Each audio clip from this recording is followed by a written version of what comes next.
Christian faith centers not only on the cross, but on the empty tomb. The truth is, the majority of people in the world, including non-Christians, believe that a man named Jesus of Nazareth died on a cross. Not long after Jesus lived, we find historical references such as this one from Tacitus, a Roman historian.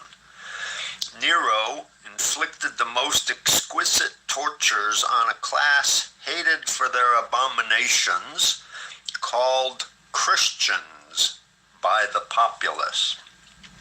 Christus, from whom the name had its origin, suffered the extreme penalty during the reign of Tiberius at the hands of one of our procurators, Pontius Pilate. Tacitus wrote that in AD 57 to AD 117. See http://www.causeofjesusdeath.com/Jesus in secular-history. There's little debate then or now about whether a historical figure named Jesus was condemned and crucified.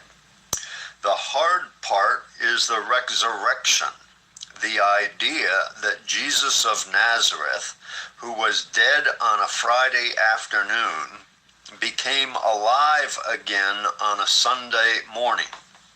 That is what many people struggle with. After all, a Jew crucified by the Romans in Judea was a fairly common occurrence. But a Jew raised from the dead after being crucified? That's another matter entirely. Yet without this belief in a risen Jesus, we simply do not have a Christian faith. Paul wrote, "If Christ has not been raised, our preaching is useless, and so is your faith.